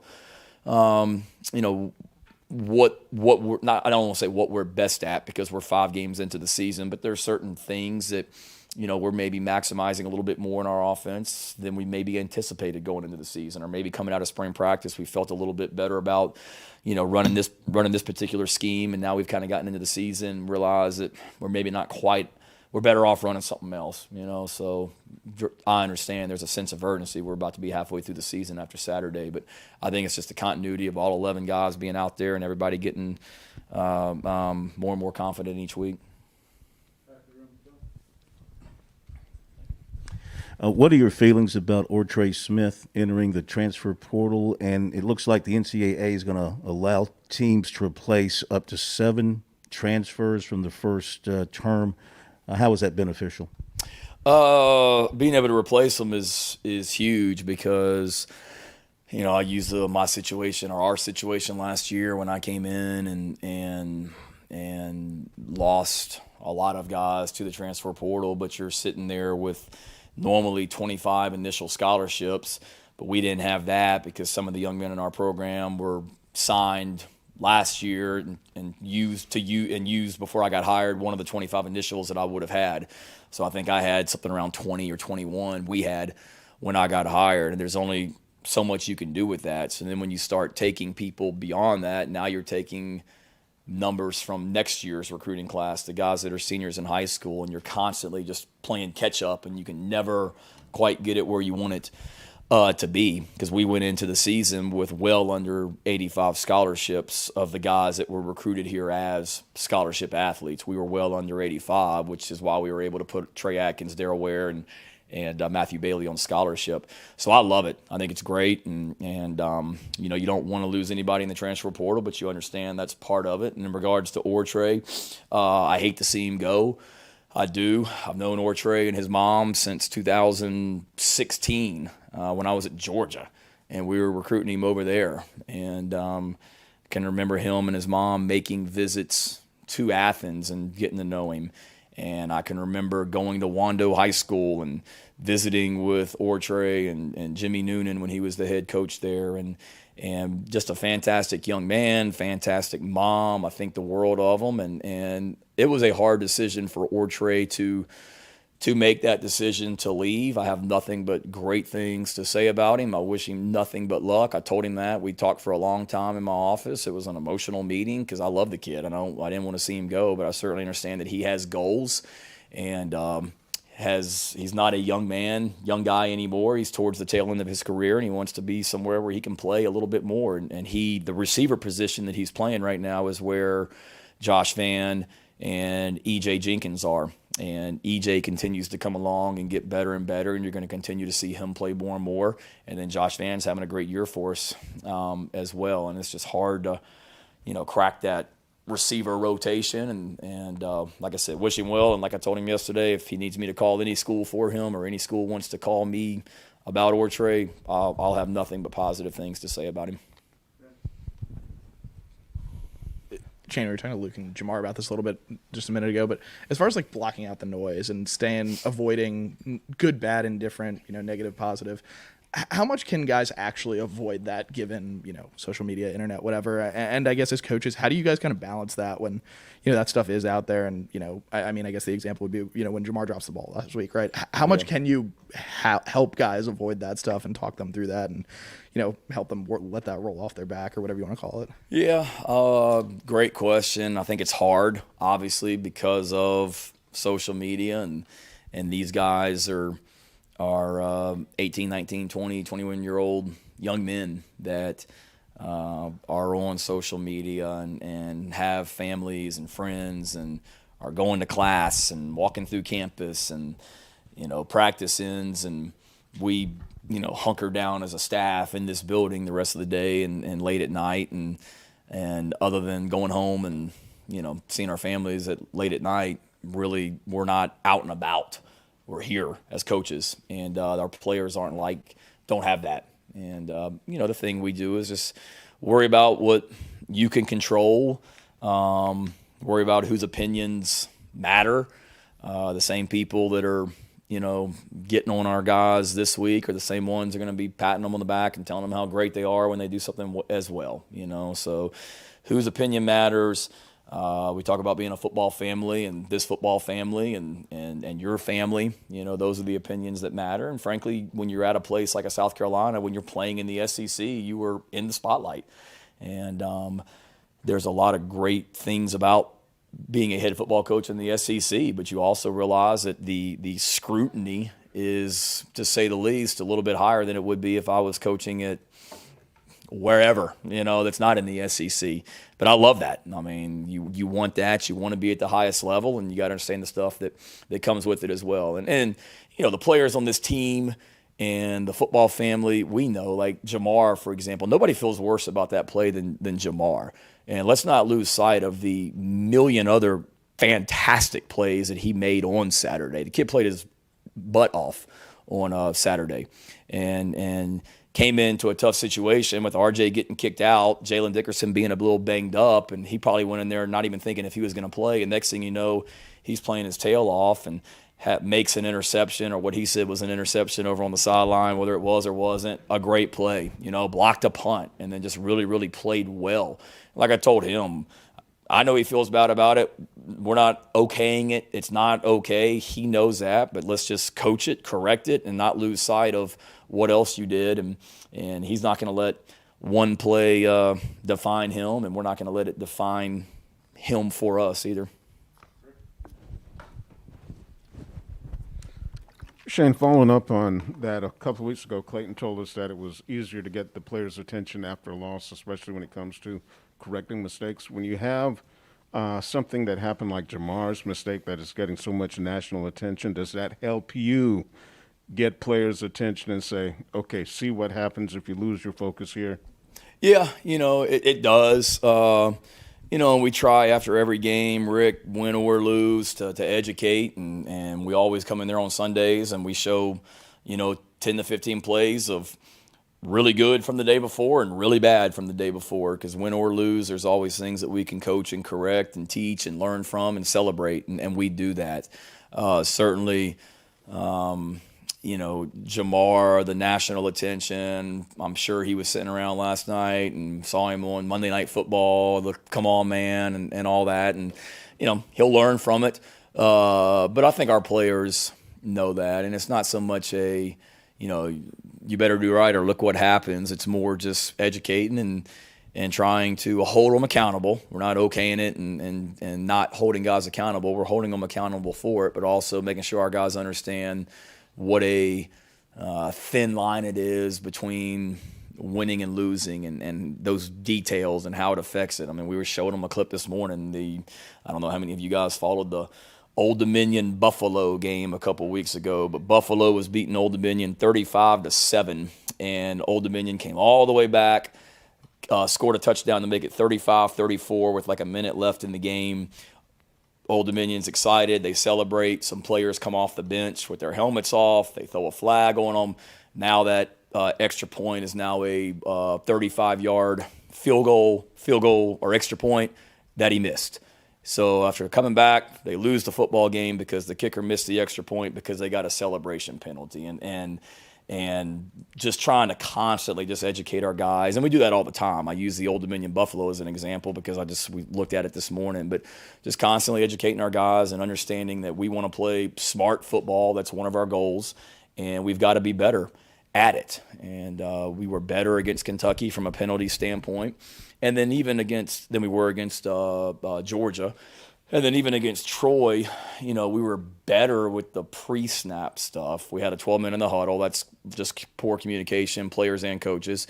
We had a false start on offense. And then other than that, it was during the play or Zach Pickens's unnecessary roughness on the quarterback, So we don't want to beat ourselves, and we're constantly just emphasizing that to our guys. And I've got to continue to do a better job of it, and we got to continue to learn.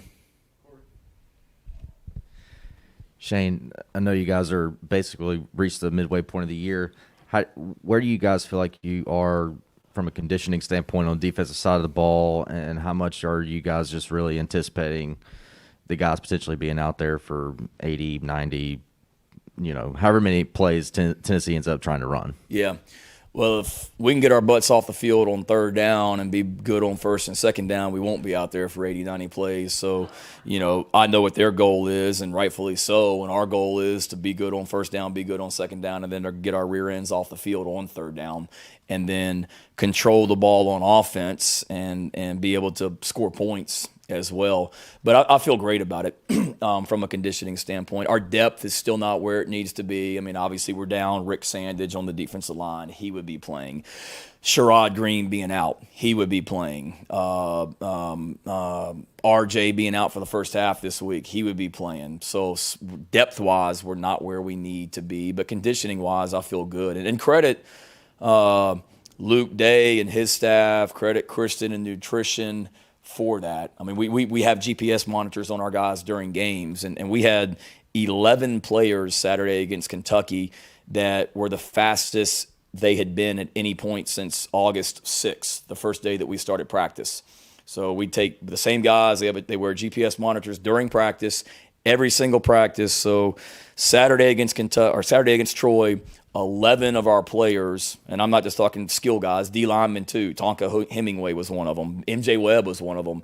Were faster on Saturday than at any point through any practice since August 6th. That's pretty dang impressive, And the week before, I think we had 7 guys that hit top speeds. Josh Vann was the fastest he had been since August 6th against who do we play? Georgia. And then the very next week, he was even faster against Kentucky, so we're continuing to get faster and faster and faster and get stronger as the year goes on. So I feel good about it right now. Now, if Tennessee is able to run 100-plus plays on Saturday, you can ask me again next Tuesday if I feel the same way. But not conditioning-wise, we're in great shape, and credit our strength and conditioning program for that. Coach, a lot of the players use the words detailed, getting the eyes in the right spot. How much of it also is a comfort level playing together? Because you talk about continuity. So being able to execute on offense, how much does that all go together? Comfort playing with the same guys and making sure you're getting your eyes in the right spot, knowing where you are, just that sense of comfort. How much will that help? Yeah, no, very much so. There is that comfort level. There's no question. I mean, you look around college football, some of the better teams right now are the older teams that have played a lot of football together and got a lot of seniors on their team and a lot of continuity. So there's no doubt about it. And that's what we're continuing to try and do offensively, whether it be at the quarterback position with the other 10 guys around him, whether it be at the left guard and left tackle position with the other 9, 10 guys around them. So absolutely, the more and more reps you have with those guys, the better and more confident you're going to be and more detailed you're going to be. Hey, Coach, so you guys rank at the top of the SEC in takeaways and interceptions defensively. Without giving too much away, what are some of the secrets to that unit's success with getting turnovers? And then also, the defense responded very well after Jamar's play on Saturday. How proud of you were you of them that they were able to do that? Yeah, very much so. Our Clayton White and the defensive staff, they talk all the time, like defensive mantra is just put the ball down. Like, we don't care, just put the ball down and let's go play. And I was so proud of that you feel like you've taken control of the game, the crowd's going crazy, we're celebrating, and then it gets taken away from you, and then they just jogged right back out there on the field like nothing had happened, and went back out there and just continued to compete. So I love that. I was so proud of them. And told them that on Sunday in the team meeting. I thought that was an awesome, other than the fumble, an awesome series of events and how we responded. And then I think the biggest thing is, or it's a lot, one, we practice it. We talk about taking the ball away and creating turnovers, and every single drill that we do, we have drills like a lot of teams do to emphasize taking the ball away and creating turnovers. Ball security on the other hand for the offense, it goes both ways, and we work together doing that. And it's our guys playing really, really hard. Typically, when you play really, really hard and you fly to the ball and you compete and you give great effort, turnovers are going to happen because you're going to be in position to make plays. And I think certainly the length of some of our defensive linemen help as well when JJ and Jordan and Aaron and our defensive lineman Pickens are able to get their hands up and affect throws. That certainly, you've seen a lot of balls get batted this year, and that helps. And then I think the scheme as well, guys buying into it and believing in what we're doing, Coach White and his staff putting our guys in position to make plays, and defensively the defensive backs recognizing formations and anticipating routes and being great mentally during the week. So when you get out there on Saturday, you're able to play with confidence and go execute. And David's had his hand up, Steve. Come on, man. Shane, Kevin first and last. Kevin was in here earlier telling us he's feeling a little bit better. You guys are giving him a few more plays he likes to run, that kind of thing. How close is he to being the runner that we saw last year? Is he getting close to breaking out? Yeah, I hope so. I think we're continuing to get better on the offensive line. Continuing to get Kevin to that point, for sure. And I'm very confident from that standpoint. He had some nice runs the other day. He looked physical. He had some physical finishes. And feel good about all those backs. Him, Juju, Marshawn, Zaquandre, all that whole group. I feel like it's continuing to get better. And you hope that breakout game is coming. You saw it with Tennessee and what they did to Missouri Saturday, and hopefully we can have one of those games here at some point soon too. You mentioned EJ Jenkins playing more for you guys, obviously caught his first touchdown, and he was talking with us just about learning the tight end position, balancing that with the receiver. Just what have you seen from him as far as his growth these last few weeks that make you want to play him more, and what kind of role could he play for this offense? Yeah. What did he tell you he was, a receiver or a tight end? Both. Good answer. I've seen him practice really, really, really well. You know, I think everybody's a competitor, and I think he was certainly disappointed with how much he was playing early in the season. So we flat out told him, you want to play more, practice better, and practice with more sense of urgency, and practice with more physicality, and practice with more speed and intensity. And he did. And there's a reason that he was able to take the steps that he did and make those plays. It's because of how he practiced, and he continues to get better and better and more confident. I mean, he made a play. I'd love to show you all the video. I mean, it's one of the most amazing catches I've ever seen in my life. Last Thursday, we do on Thursdays in the indoor, we do 2-minute offense versus defense, and he made one of the most remarkable catches I've ever seen.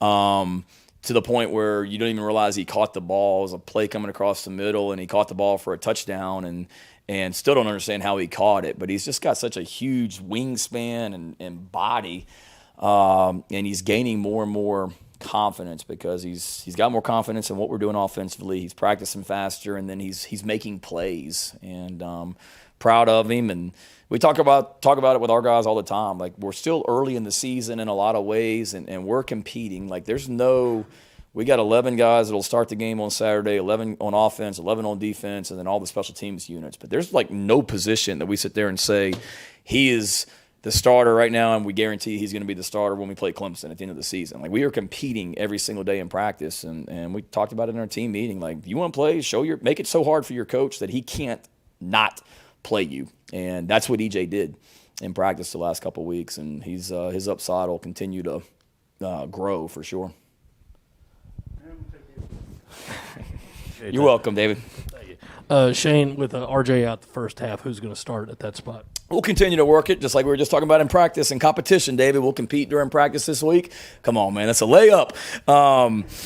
We'll continue to compete in practice, but with Jalen Dickerson and Jamar Brown and Jalen Foster back there, there's a multiple group of guys that we have confidence in, and all those guys were out there today, and we'll see who continues to practice well and get those guys out there. But we'll need to be able to, with as fast as they play and the formations and the way they keep coming at you, like every other position, we've been rotating multiple defensive backs at different spots. We've got to be able to rotate some different guys through there, most likely too.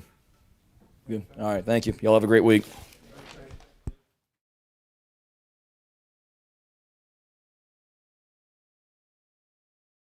Okay, that was Shane Beamer. Good stuff from Coach.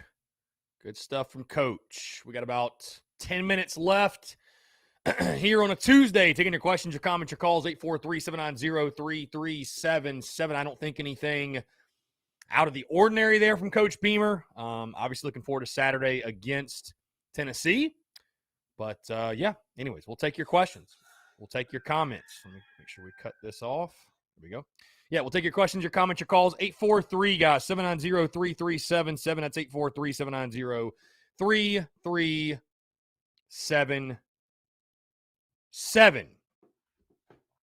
Skylar Stevens, let's get a big win. Yeah, be a huge win. Be a huge win in Knoxville if you can get that one.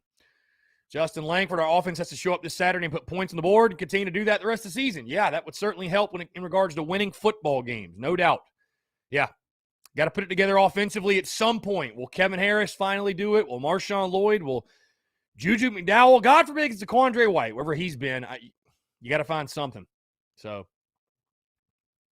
maybe there will be that breakout game, as Shane Beamer was mentioning. John Gibbs says EJ Jenkins can be the next Sidney Rice if he continues to get better and better. His 6'7" frame can be a lethal weapon. Yeah, again, you just continue to hope they take shots to him and give him opportunities to make plays, and, they do that. I like the odds there. I love what Shane Beamer said about EJ Jenkins, man. You want to play more, just practice better. That's it. They're not out there playing favorites, guys. There's no coaches out there playing favorites and picking and choosing which guys they want to play. They're going to play the best guys that give them the best chance to win, bottom line. So glad E.J. Jenkins sort of came into his own, and hopefully he can continue to play good football for you and be an impact player and, help out this offense. So let's see. Head over to the TDC Questions channel. Keith says, Satterfield has said every week it's communication. Wonder what he'll say this week. Bad Brad 757 says, after seeing Delp's comments from the weekend, do you think it changed anything recruiting-wise? I feel like he's probably 65-35 in favor of Georgia. I think he's most likely going to Georgia as well, but you never know. Keith says, according to what I've heard, the transfer portal is full of guys who have now have no place to go, so it's not always wise to transfer. That's a great point. The grass isn't always greener on the other side, but a guy like Ortre, I mean, you're not playing anyways. I can't blame the guy. Robbie Davis says, hey, Chris, just want to let you know I have my prediction for you Thursday. Hope your week's going great. Go Gamecocks. Hope your family's doing well. Robbie, appreciate you. Yeah, I'll have my prediction out on Friday. Very exciting week, though. Tennessee week. I know our fan base hates Tennessee. They hate us. To hell with them. Whatever. Any team wearing orange, hate them. So, going to be a fun week for sure as we continue to break down that game, look ahead of that game in Knoxville against Tennessee. So, looks like Dickerson, Brown, and Foster will be the primary three in regards to the safety position, with R.J. Roderick, of course, missing the first half due to being suspended for the targeting call. Let's see. Tyler Knoll says, with E.J., Josh, and Jalen, we have enough weapons to score points. Just need to put it all together. We'll be fine. I'm optimistic about the offense going forward. Just getting the O-line to play better will open up everything else. Yep, that's where it all starts, man. Again, you can talk quarterback, you can talk receivers. That's all fine and dandy, but at some point, your offensive line's just got to play better. That's it. John Gibbs says, regardless who stays for next year at the running back spot, Juju is our future and will take over next year. Might happen. Who knows? It's a little early to say because you never know what's going to happen. I mean, hey, we all thought that at this point Kevin Harris would have ran by 600 or 700 yards by now. Some people did. So who knows? Who knows, man? A lot can change. A lot can happen. A lot can happen for sure. Again, guys, 843-790-3377. That is 843-790-3377. Of course, guys, go check out the podcast if you have not done so. Episode 511 that dropped this morning. Alex McGrath and I talking everything from the Troy game as well as looking ahead to this weekend. Gamecocks taking on the Tennessee Volunteers. Gamecocks right now sitting as a 10.5-point underdog. Over-under set at 56.5. Of course, guys, tomorrow's show, we'll talk everything with gambling. I'll give you guys my best bet, SEC gambling picks, all that good stuff. It's going to be a really, really fun show. Also, guys, really quick, if you're not on the Prize Picks grind right now, you need to be. You need to be because I'll tell you, man, they're just handing money away. They're giving money away. Yours truly won another bet this week, and I had the over in Josh Van receptions and also the over in Taylor Power for Troy. Over under a half an interception, took an over, hit them both, won $150. So, hey, sign up with Prize Picks, TSUS, the sign-up code. That's TSUS. You'll get a 100% deposit match up to $100. We'll talk more about that tomorrow, of course. Also, guys, I forgot to mention this. I believe that our SeatGeek promo code is working once again. I need to check on that. I'm actually doing that right now. I believe that our SeatGeek promo code is once again active. Yeah, it's actually active. So the promo code is Spurs Up. I'm shocked somebody even used it because we haven't promoted it in, I feel like, forever. So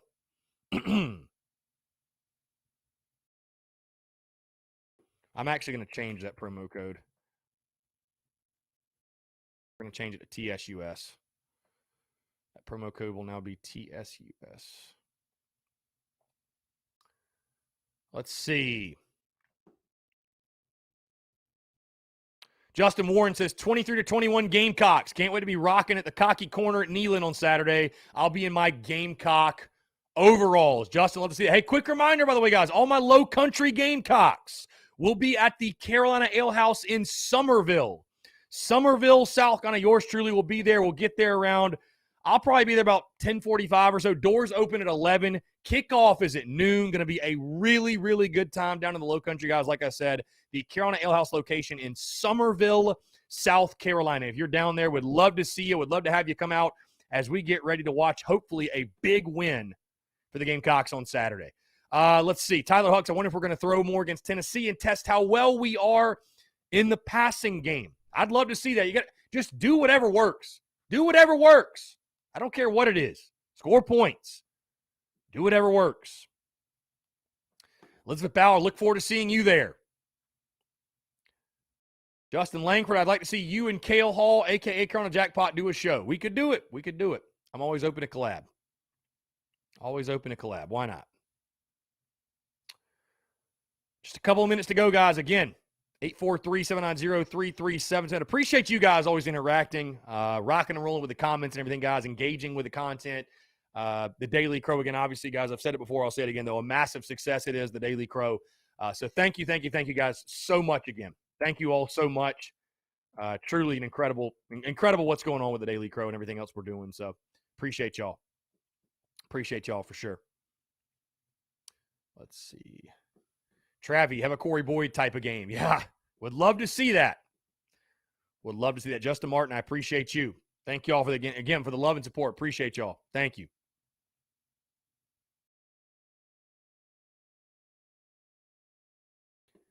Hold on. So okay. Let's get this Vandy. Gotcha. Let's see. I got to figure out what we're doing this week, by the way, guys, because baseball's got a scrimmage Thursday at 11:15 a.m. So, I mean, I don't want to miss the Daily Crow, but I would love to go to that scrimmage, to be honest with you. I don't know. I'll make a decision. We'll figure it out. Tyler Knoll says, the real question, does Chris pick us to beat Tennessee? Tyler, you won't have that answer till Friday, my friend. So, you got to wait till Friday to get that answer. So, I think it's going to be a really good game, though. I don't think you're going to see any type of blowout or anything like that. I know Neyland's been a house of horror for us. House of horrors, I should say. But I think it's going to be a really good football game. Carter Bingham says, live stream the scrimmage. Not a bad idea. Not a bad idea. Just hang out at the ball field for the Daily Crow. Why not? Could be a good time. Could be a very, very, might have to do that from the phone, though. Might have to do that from the phone. I don't think doing that from the laptop would be quite doable. Again, guys, appreciate you all tuning in. Thank you all so much again for the continued love and support, guys. Really, truly appreciate each and every single one of you. Go check out the podcast that dropped this morning, episode 511, talking everything from the Troy game as well as the Gamecocks' upcoming game this weekend in Knoxville, as South Carolina takes on the Tennessee Volunteers. Again, appreciate Alex McGrath joining me each and every single Tuesday. A great show today. Y'all be sure to check that out again. Appreciate y'all rocking and rolling yesterday with the madness that was Facebook and Instagram being down. Glad we're back as normal today. So glad we're back to normal. But again, guys, we've hit 2 o'clock. Appreciate you all tuning in. Tyler Knoll says, speaking of baseball, this team can go below 500 again in SEC play and still host a regional game. Well, Tyler, we actually went above 500 in SEC play last year. So, yeah, 16-14 in SEC play, if you do recall. All right, guys, y'all have a great rest of your day. Appreciate y'all tuning in again. Check out the podcast if you have not done so. Daily Crow podcast rolling all week long. Live at Tin Roof tomorrow, by the way, 5 to 7. Watch party Saturday, Carolina Ale House. I will continue to remind you guys all week long. Folks, I'm Chris Phillips of the Daily Crow, the Spurs Up Show. Y'all have a great rest of your Tuesday. We will talk to you